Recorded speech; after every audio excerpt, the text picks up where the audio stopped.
बाकी की जो प्रतिज्ञाएं हैं उनके बारे में आपको यहाँ पे बताने के लिए आई हूँ, क्योंकि यहाँ से एक यात्रा शुरू हो रही है जो 10 दिन के लिए पूरे उत्तर प्रदेश में हमारे जितने भी नेतागण हैं वे 4 अलग यात्राएं निकालेंगे, जिसमें से 3 की शुरुआत आज है, एक यहाँ बाराबंकी से निकलेगी। तो उसका शुरुआत करने के लिए मैं यहाँ आई हूँ और आप सबको कहने के लिए कि हमारी कौन सी प्रतिज्ञाएं हैं। तो हमारी पहली प्रतिज्ञा, टिकटों में महिलाओं को 40% हिस्सेदारी, लड़कियों को, छात्राओं को स्मार्टफोन और स्कूटी। दूसरी प्रतिज्ञा, किसानों का पूरा कर्जा माफ होगा। तीसरी प्रतिज्ञा, 2500 में गेहूं धान, 400 पाएगा गन्ना किसान। चौथी प्रतिज्ञा, बिजली बिल सबका हाफ, कोरोना काल का बकाया साफ। पांचवी प्रतिज्ञा, दूर करेंगे कोरोना की आर्थिक मार, परिवार को देंगे 25,000। आखिरी प्रतिज्ञा, 20 लाख को सरकारी रोजगार। अब मैं थोड़ा सा इनके बारे में आपको समझाना भी चाहती हूँ। देखिए, जहां तक महिलाओं की हिस्सेदारी है, मैं पहले भी कह चुकी हूँ और बार बार ये कहूंगी कि महिलाएं जब तक आगे नहीं बढ़ेंगी, जब तक राजनीति में पूरी तरह से महिलाओं की भागीदारी नहीं होगी, तब तक जो समस्याओं से मेरी बहनें हर रोज लड़ती हैं,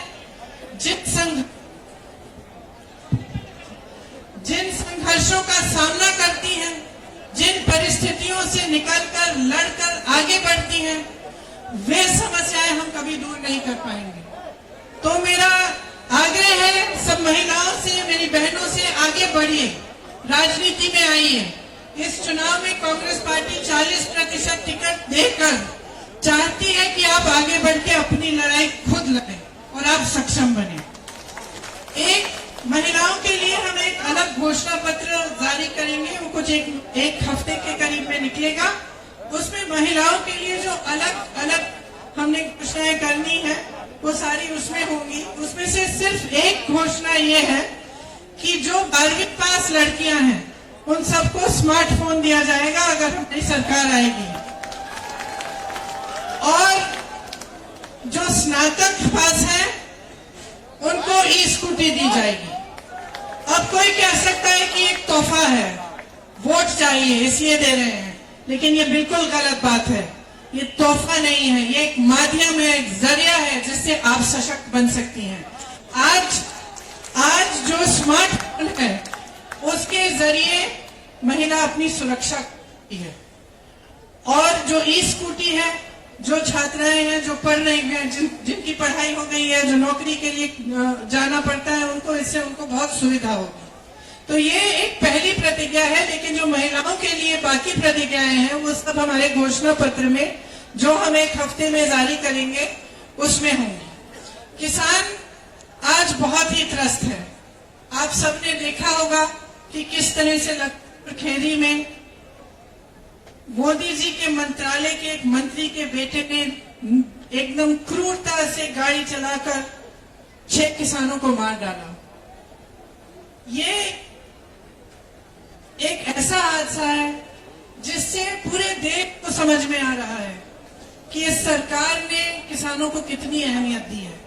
जिसने किसानों को कुचला, उसको गिरफ्तार करने में इन्होंने कितनी देरी की, और आज तक उसका पिता जो उसको बचा रहा, वो आज तक मोदी जी के मंत्रालय में है, उसकी बर्खास्तगी नहीं की गई है। लेकिन ये तो एक मिसाल है। किसान जानते हैं कि कुछ सालों से कितनी समस्याओं से जूझ रहे हैं और उनकी सुनवाई सरकार में नहीं रही। इसीलिए किसानों के लिए हमने तय किया है कि आपके कर्जे माफ करेंगे। आप जानते हैं कि कांग्रेस पार्टी ने पहले 32 25,000 रुपए के कर्ज माफ किए थे। तो ये माफ करिए 72,000 करोड़ रुपए के कर्जे माफ किए थे। तो आप सब जिन समस्याओं से जूझ रहे हैं आप जानते हैं। आपको धान का दाम मिलता, यूरिया महंगा हो गया है, खाद महंगी हो गई है, बिजली के बिल आपको भरने पड़ते हैं बड़े बड़े, और कमाई करना मुश्किल हो जाता है। आप कर्ज में डूब रहे हैं, इसीलिए हमने ये निर्णय लिया कि आपके कर्ज माफ किए जाएंगे।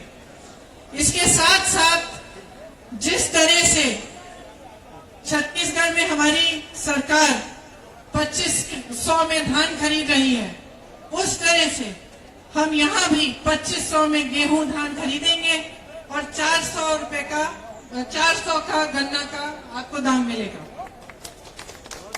जब बिजली बिल की बात कर रहे हैं तो कोरोना काल के समय जो छोटे दुकानदार हैं, छोटे बिजनेस हैं, व्यापारी हैं, जिनका धंधा, जिनका काम एकदम बंद हुआ, उनको फिर भी बिजली के बिल बड़े बड़े भरने पड़े और पूरे कोरोना काल के समय कमाई नहीं कर पाए।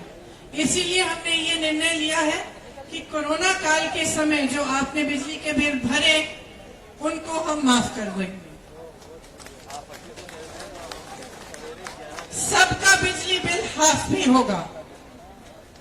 इसके साथ साथ कोरोना काल में जो गरीब परिवार थे, जिनकी बहुत आर्थिक मार हुई, जो कमा नहीं पा रहे थे, जो बाहर जा नहीं पा रहे थे अपनी रोजी रोटी कमाने के लिए, उनके लिए हमने निर्णय लिया है कि 25,000 रुपए उनको मिलेंगे। जो सरकारी रोजगार 20 लाख देना चाहते हैं, लेकिन इसमें मैं खास तौर से कहना चाहती हूँ कि पिछले 2 सालों में मैं बहुत संविदा कर्मियों से मिली, कॉन्ट्रैक्ट पे जो काम करते हैं उनसे मिली, और उन सब ने मुझे अपनी समस्याएं बताई। उसमें अध्यापिका भी हैं, टीचर्स हैं, स्वास्थ्य कर्मी भी हैं, अनेक काम करने वाले लोग हैं, और उनका पूरी तरह से शोषण किया गया है। तो खास तौर से मैं कहना चाहती हूँ कि उनका नियमितीकरण करने का हमने निर्णय लिया है। हमारी सरकार आएगी तो सबका नियमितीकरण हम करेंगे। तो ये हमारी मुख्य प्रतिज्ञाएं हैं। इस यात्रा द्वारा ये प्रतिज्ञाएं गांव-गांव तक पहुंचेंगी और जन जन तक हम बताएंगे, जन जन को बताएंगे कि हमने ये निर्णय क्यों लिए और किस तरह से निर्णयों को हम पूरा कर सकेंगे।